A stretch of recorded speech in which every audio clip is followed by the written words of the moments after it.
वसल्लम के दीवानों, गुनाहों के लिए, अय्याशियों के लिए, गुनाहों के अड्डों को आबाद करने के लिए अलग अलग मकामात पर, अलग अलग अंदाज से, अलग अलग मौके पर इंसान गुनाह के लिए मौके फराहम करता है। कोई कहता है फला मौका आ जाए तो ये इश्क का दिन मनाया जाए, कोई कहता है फला मौका आ जाए तो पिकनिक पर जाया जाए, कोई कहता है फला मौका आ जाए तो नए साल की खुशियां मनाई जाए। मैं तुमसे पूछना चाहता हूं, अल्लाह अकबर, अगर नए साल की खुशी लोग सिर्फ इतना मनाते कि उस वक्त अल्लाह की बारगाह में दुआ करते कि मेरे अल्लाह हमारा एक साल गुजर चुका, अब हमने जो जराइम किए हैं तो उसे माफ फरमा दे, हमने जो गुनाह किए हैं तो उसे माफ फरमा दे, अगर इतना करते तो बहुत था। लेकिन अल्लाह अकबर, नया साल, नए साल को इस्तिकबाल देते हुए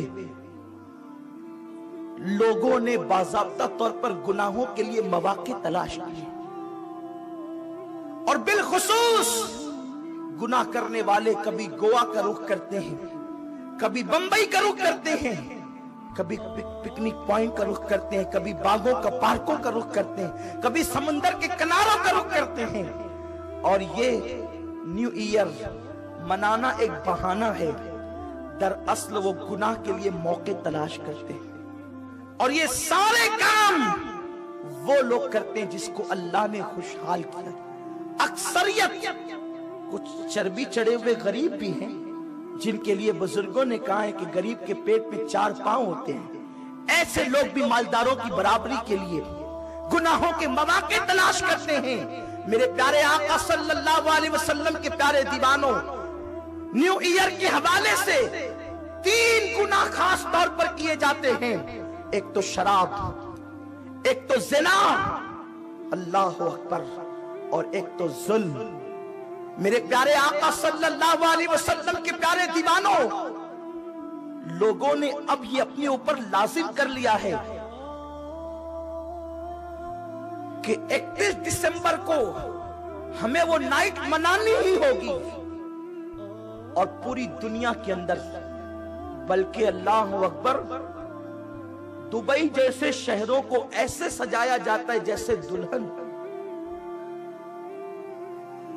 नाम नेहाद इस्लामी ममालिक कहलाने वाले भी इस नहूसत में मुब्तला हैं। शराब, शबाब, मौसीकी, म्यूजिक, गाने, ये सारी नहूसत। अगर दुनिया की दूसरी कौमें इस लानत में मुब्तला है तो हमें ताज्जुब नहीं, इसलिए कि जिनके पास कानून ही ना हो, जिनके पास दस्तूर ही ना हो, अगर वो ये सारी बुराइयां करें तो ताज्जुब की बात नहीं।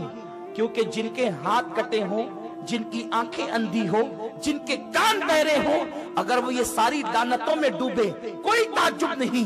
लेकिन जिसके पास रहमतुल लिल आलमीन का कानून मौजूद हो, जिसके पास कुरान जैसी किताब मौजूद हो, जिसके पास अहदीस मुस्तफा जैसी, अल्लाह अकबर, अजीम नेमतें मौजूद हो, वो कौम भी दूसरों को देखते हुए, मुशरिकीन को देखते हुए, काफिरों को देखते हुए, ईसाई और यहूदियों को देखते हुए वो सारी लानत में मुब्तला हो जाएं तो अल्लाह अकबर, उनका हाल क्या होगा। ऐ मेरी कौम के जवानों, जवानी अय्याशी के लिए अल्लाह ने नहीं दी है।